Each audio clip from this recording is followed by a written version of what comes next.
think we're good now. So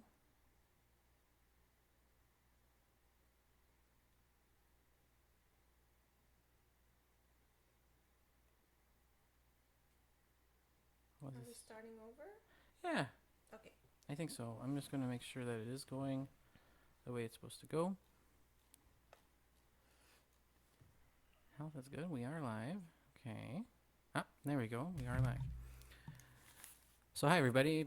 Now we have we had a bit of technical difficulty, but if you're joining us now live on then we'll be able to answer your questions in the chat for our Patreon subscribers, and for the people who are watching this after the live broadcast, make sure to join us on Patreon every month for as little as $2, and you can take part in these live Patreon live streams that we do to answer your questions and comments.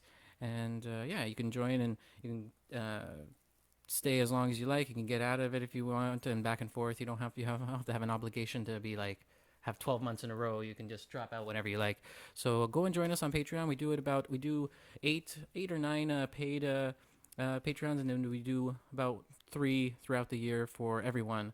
So yeah, join us on Patreon, and we have a bunch of perks that Emily contributes, and it's really fun. So join us there. So hi Emily, how's it going? Fine. Yeah. Good. So yeah, we're just gonna answer some questions for the some of the patrons. Kate was saying that she would really like to hear about controlling air and breathing, but mostly about breathing in, and that she finds it easier to breathe in through the nose, but then She was wondering she if it hears was it better okay. through the mouth. If it's okay, does it matter as long as it goes in through the mouth or through the nose? And she finds it that controlling it, she finds that controlling it is the hardest part. And exercises on their own are fine, but when it actually comes down to playing, the problems begin. But for me, I like Putting it in pieces. Yeah, in pieces. Yeah, that's repertoire. Yeah, I guess so. Yeah. You know what we should do? We should use that Moise book, the one with all the melodies, the operas, and all those things, and use some of those melodies and put, because a lot of those are just long phrases. Exactly. And put some mostly it's about discipline, I think, in pieces. You choose right. where you're going to breathe, and then you have to be disciplined. So you have to do with your budget. So if your budget of air is that much, you can't spend it all at once. You have to make sure you get through the end of the phrase. Exactly. Makes sense. You know what I mean? And yeah, I understand what you mean. Yeah. Because sometimes we just go. It's also about not letting all the air get out at once. But for the let's start with the nose question, and then we can go back to that. So I breathe through the nose often. Yeah, I mostly breathe. Yeah, I breathe through the nose. I would say it's like 40% mouth, 60% nose for me. I breathe more often through the mouth than through the nose, because when you're in a piece, you don't have time, because breathing through the nose is way takes more time. Takes way more time. So if you're doing you can't do that through your nose. Nothing's gonna get in. Nothing's gonna go. It's true. So if you don't have much time, of course it's through the mouth. But if you have more time and it's comfortable for you, you can go through the nose. The only thing I would say is momentum. You know, a bit like when you okay, I'm terrible at pitching, but let's say you pitch a baseball. Okay, you go like this, and then, but the fact that you go back gives you momentum to go back on the other side. So I think also breathing through the mouth kind of gives you that thing of, you know what I mean? Yeah, I know what you mean. That you won't get through the nose. Oh yeah, it just lacks that momentum. Yeah, it lacks that momentum. Yeah. When you do it through the mouth. It totally lacks that momentum. You're right. I usually don't use it in the same spots. I'll breathe through the nose if I have something slow coming up and I have a lot of time before, and sometimes I'll just take a little bit Right. Just before to give myself momentum anyways. I see what you mean. You know what I mean? But sometimes I don't want the momentum. Sometimes if I start very, very soft, I will like to have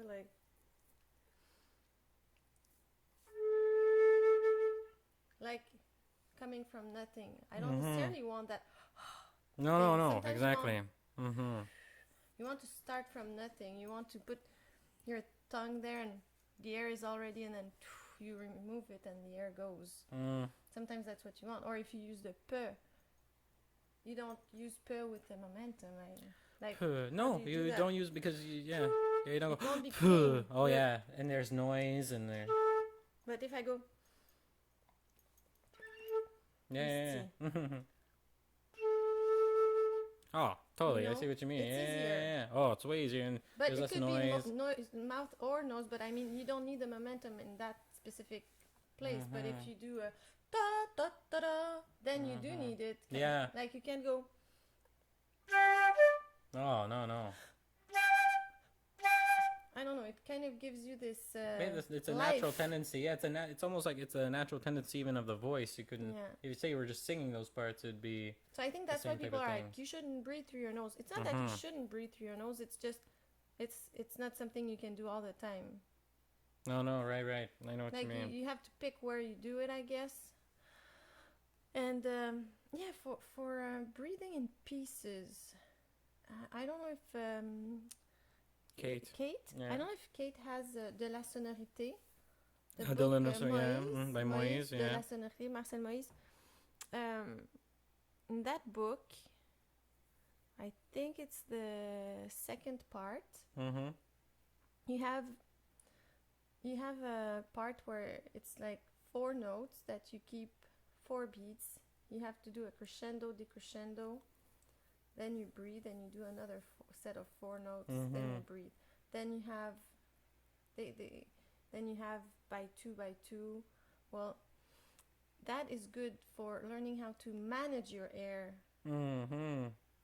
Because also you have that crescendo. If you do it too much, after 3-4 times of doing that thing, you won't be able to get through it, because each time, if you don't breathe quite enough, you get tired, you know. So you go like, I'll just give an example. Let's say that's my metronome.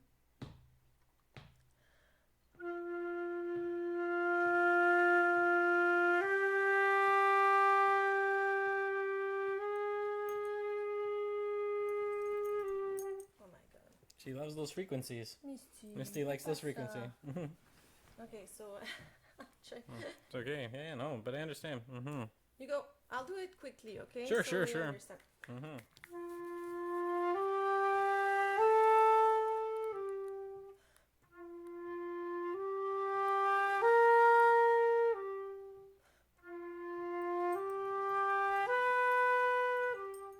But like at least 2 times slower than that. So you get to we want to make a book. We should put exercises like that in there, so you learn how to manage your air. Misty, because she pushed it. She's interested in it. Yeah. So that's something that can help. And for breathing, well, everything is linked, you know. Posture is linked to breathing. Posture. It's just, it would be easier if I could see her, because I don't know what's the problem exactly. I hope what I said helped, or what we said helped. Well, I hope, Kate, you can send us a video or something through Patreon, and then we'll look at it. And it's better with video, because then we see the whole package almost, you know. If it's difficult to breathe through the mouth, it might be that the throat is closed. Like the throat is not as open as it should be. Yeah. There's, if you really open, it's always open when we breathe through the nose. But through the mouth, sometimes if you hear or if you hear sounds, usually it's not as open as it should be. So you go. It has to be like a low sound, not high, like normal. Yeah, lower than normal. Lower than normal. Like you're yawning, as if you're yawning. Yeah, totally. That's open. Yawning's Another thing that contagious. helps to get a lot of air in a short amount of time is to push your belly out. You go. It's like you're making space. Right. Like I go. Making room for it, totally. And then I want to breathe in. I go. I push it, so there's. I feel that it helps me. What else? Yeah, when you play, put your little comas or whatever you put in. Your breath marks, yeah, your breath marks, yeah, you mark your breath. And then work on it to make it work. If it doesn't work, maybe you need another mark, another breath in the middle of that part. But maybe you just need to blow less in that area. Maybe you need to do the crescendo more not as quickly, take more time before you get loud. Maybe there can be a lot of different reasons. Maybe there's a lot of air that's being lost somehow. Maybe the embouchure is too much. Maybe she blows too much like this instead of more inside than out. But that's a tendency of being more, maybe it's because the embouchure is too open. Like, I don't know exactly, but that would be my first things to look at. So Kate, make sure to send us something as soon as you can. If she wants to, that can be helpful. Yeah, because that can be helpful because we're just we're just reading off of that. So I also we were just talking about recently about the Flute Helium thing that got like 25,000 views. It's pretty crazy. No bragging, but like it's pretty cool and it's interesting, and it was a fun video that we did, and people had some comments. It's cool. I remember there was another comment about somebody saying that they are. Is it yes, it is. Just talk. So, yeah. Sorry. So it was interesting to do, and now people are saying that we should be doing ones with different types of, like with sulfur hexafluoride and with all types of different things like that to make lower voices, and it's very interesting and very fun. It was a fun video, and we couldn't believe the outreach that we got from people all over, and it was so much fun to do. It's usually those cool, fun, awesome videos that you have almost the most fun. Like, it was so short, like we did very quickly, and it was like just pure pleasure to do, and I love doing it. It was great. Like I said, there was many different comments about we also put out the a bunch of the Montreal Flute Festival pieces in the concert that we did, and Emily released some new Kohler studies, which were put out just this week, I think. So you can go and listen to those when you have a chance after watching the live stream. And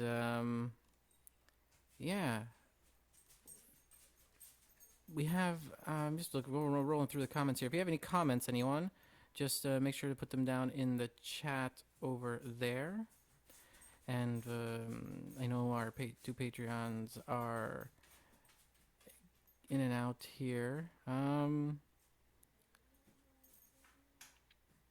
There was also questions about the advantages of gold flutes and the advantages of silver flutes, and specifically like specific elements on the flute, like springs and even the body. I know we've sort of touched on this in other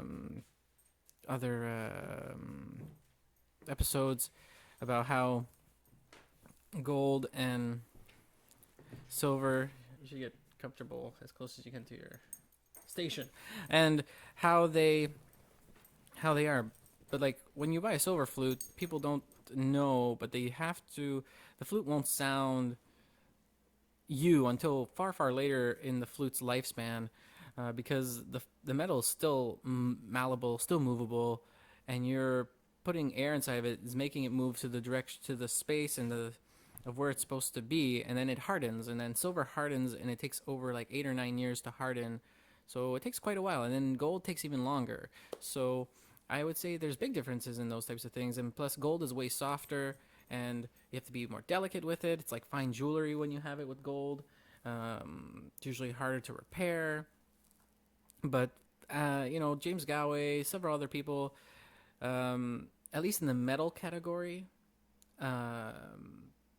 there's not much noticeable difference. James Galway played like 12 or 15 flutes all at once, the same phrase, from gold to platinum to all types, and there was virtually no difference. It would be interesting to hear a scientist that knows the metals. And there's a couple books. There's a couple books that somebody did. Like a flutist went to a scientist and did the frequency changes, and there's not much. No, not much. Not even in timbre. Like Because I remember a scientist laughing at us at a dinner party. We were a couple of flutists and a scientist. Physicist, I think, and he was laughing at us because he was saying, "That's not it. Probably the way it's cut, where the holes are. Yeah, I can see how it changes. Messes with the frequency a little bit, yeah. But like how it's built, but the metal you use, he was like, I don't see how it could change it. He was like, scientifically that doesn't work. Doesn't work, right? Who am I? Yeah. I don't know. Sometimes maybe if it's a tiny difference, some artists will really perceive it, I guess, but like, it's science in itself, so, but like when you deal with stuff like granite and like wood, with like, because granite's like a ceramic sort of type of thing, and then there's plastic flutes. They all give not the same, they give a different timbre and different color, but the frequency remains the same. An A440 is an A440 anywhere you go, and that's it. So I would always I would explore all the possibilities now. There's so many different types of flutes now. But you know that what makes the timbre is the beginning of the note. It's the articulation. Articulation, yeah. If you record an instrument and you remove the beginning, people get mistaken. They don't know. They think a flute is a violin or they don't. Violin is an oboe. Totally. Because what makes us able to hear the timbre is the attack, So I wonder if that's where we should check, like do metals have different attacks and why? I don't know. How do they react against when oxygen hits it? How does it? Because that's the timbre that that you hear. It's because it's like it's a percussive instrument. It becomes a percussive instrument just temporarily. Yeah, and it's that little. It's percussive. It's percussive tendencies.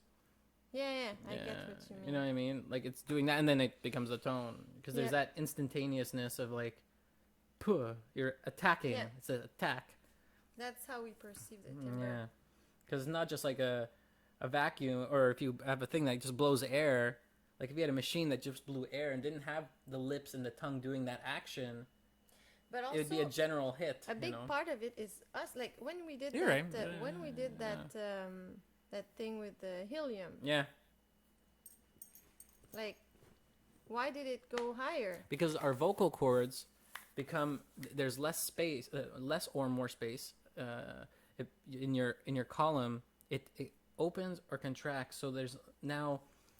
And the helium makes less space for the oxygen to go, so it goes faster. Okay, so it was going faster. Yeah, it was going faster. The helium.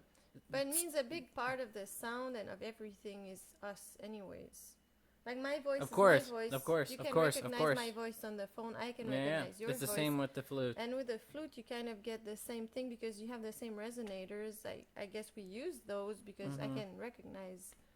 Yeah, with wind instruments, it tends to be, specifically the flute, because once you add a reed, it's a bit different, because when there's like reeded instruments, it's another element, Yeah, but the flute, it's as if it wasn't even separated from you. Yep. When you play the flute, totally. It's as if you were just singing with the microphone amplifier, yeah. or You know, it's You're absolutely right. It's completely open, and it's that's what's so great about it. Mm-hmm. I don't think I would like any wind instrument as much. Me too. I'm not like I love other wind instruments, but like, yeah. Yeah, the flute is special for that.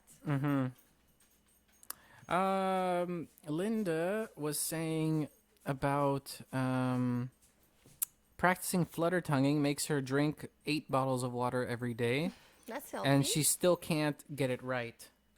Okay. She could only hear the sound from her throat instead of fluttering by the flute. So I guess she can hear nothing comes when she does the fluttering inside her, wherever it's coming from. It's not registering on the flute. But she can do the.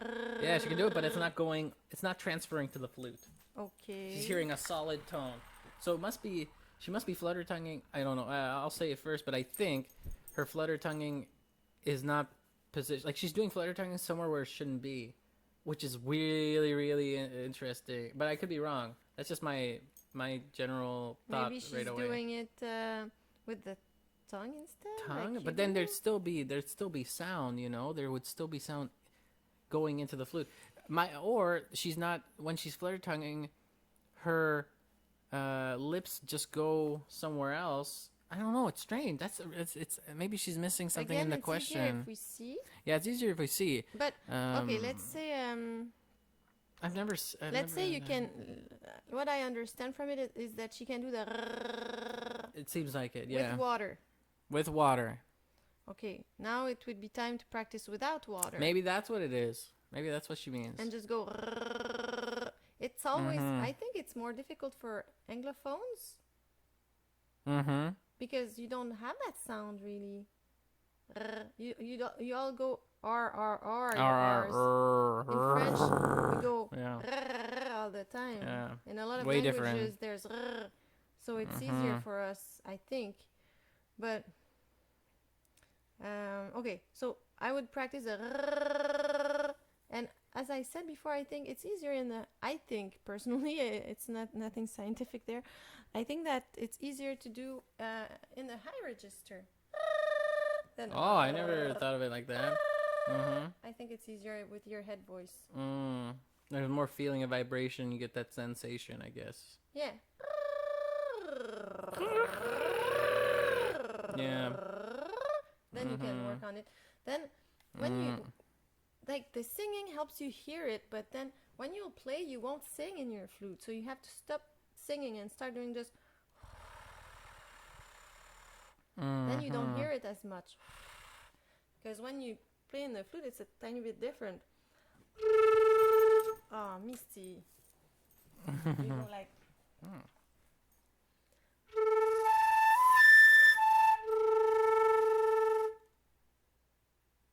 So you don't hear it much, like. And then.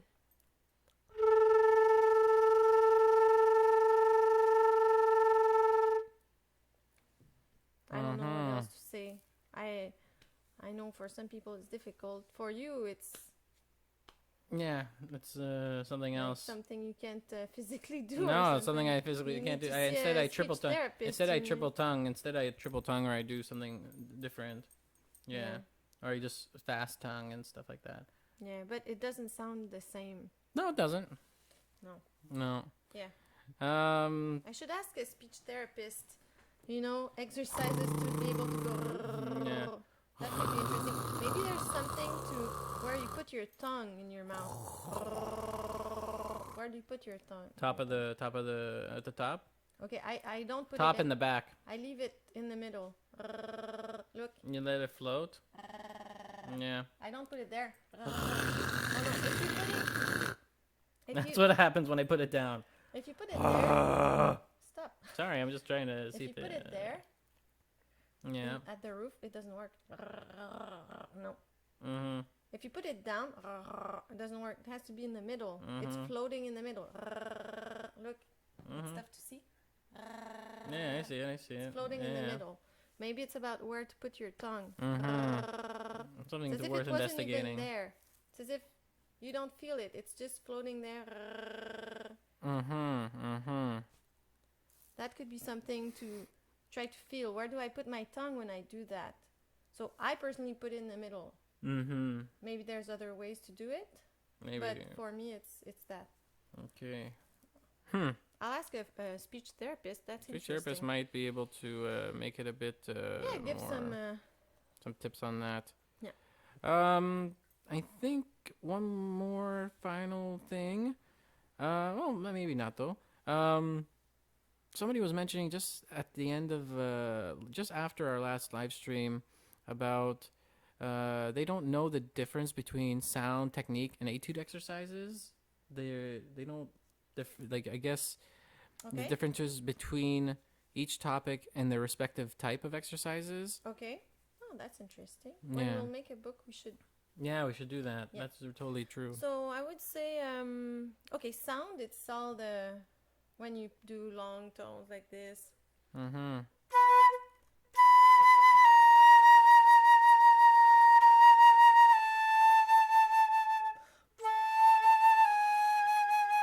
I also do octaves when I work on my sound.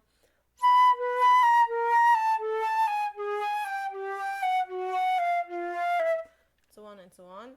All those types of things. Then I work on my articulation.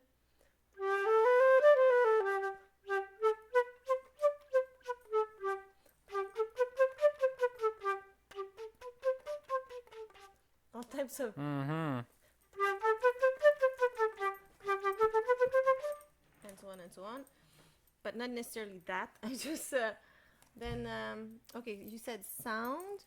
Technique is more like scale in thirds, arpeggios, all those things. And studies are etudes from all the study books. You can find like Cavalli, 1, 2, 3, Collard, Anderson, Verbier, Cargallert, all those types. Yeah, and then when you're a bit more advanced, you can start the caprice, Böhm's caprice, and all those things. There's some nice back studies. There's like Bach studies, There's books of Robert Stallman, I think, did some of those. And those are nice to There's work Paganini on. too. Those are like the last ones I think people should do. It's cool to do it's cool when you're learning to do at least a study a week or every week or 2 weeks, just to work on learning stuff quickly. It helps with the technique, but also the sight reading, because you read a lot of stuff. If you just practice, if you just learn 3 pieces a year, you're not reading enough to get to a certain level of reading. To read, read as many, and they're not meant to be performance pieces. They're just meant to be, learning style and learning how to read faster, I guess, you know. And style, and totally. style, Some of them are very nice to play. Yeah, some of them are really like nice style, phrasing, nice. Like the Cargallert ones are like really about. They're like almost pieces in themselves. And the Cavalli books, they're a selection of different studies, and it's good selections, I think. I think they're a smart collection, because I think if you actually go through all of them, all the books, I think there's 3 of them. I think you can really develop a good sense of sight reading. Yeah, you're a good level, at sight reading, because sight reading is it's an important quality to have. If you need to, things go on in your life and you don't have enough time to look at the part for your orchestra, and you're able to be like, oh, I can do it, and learning quickly. You get to learn quicker. Yeah. Some teachers also say not really learn it to perform it, but learn repertoire a lot. Some people do. That can be kind of a study. Yeah, you can decide, I'm gonna go through the French book, and then the French composer book, and then you go one piece every 2 weeks, but not for a concert purpose, but just to learn a lot of repertoire. It's a good thing to go through repertoire, I think. Yeah, I think you're exactly right. And I think that's about it for this week. I think it's a bit of a short one. Just gonna check so like I said again, if you are watching this, this has been previously recorded, so make sure to go on Patreon and join us next month and leave a question once you donate, give our patronage. Leave a comment in the community tab, and we can answer your questions for the live stream. There's also perks. I can actually have like a live lesson with Emily for 1 hour But on you can Skype. also And be live on the live stream. oh, also, yes, also as well, if you want to as well, you can choose to be live in the live stream. You have to let us know ahead of time, and then we will set it up in that manner so that we can actually have you be side by side on us, and we can communicate with you. Oh, that's cool. We never did that. But I meant like they can ask questions live. Oh on yeah, the they can live ask stream. questions live as well. Yeah, that's exactly. That's what it is. Yeah. Once you pay $2 for the month, you can come to the live stream, ask questions. We'll answer them. But that would be something cool if people want to do it and yeah, they of course. have a camera. There's always that. So Yeah. they can play and we can see and everything, and we can Yeah. hear, and you listen through the headphones, and then you give a reply back. That's very interesting. That so I yeah. would like to try that. Yeah, so if you guys would like to do that, it's as little, as $2 a month. Go check out the Patreon page. Go to patreon.com. And then search for the Flute Channel, and you'll see Emily's beautiful face, and she will be, and then you can donate to that, and that helps us to do more of these, do more episodes, do more pieces for the channel, because we do this as our passion project, and the more you help us, the more we can devote our time to doing this fabulous project that has brought a lot of great things. It's really awesome, and yeah, so I hope everyone will have a nice, wonderful weekend, and we will see each other on the first Saturday of November. And yeah, so join us then. And if you have any questions, go on our YouTube channel, go and comment on any of our videos, and we will be sure to read them. We usually read all the comments. And yeah, so again, thanks again, and have a great weekend. Thanks, Emily, so much for helping. Thanks, Misty. See you later, our little mascot here. And yeah, thanks again.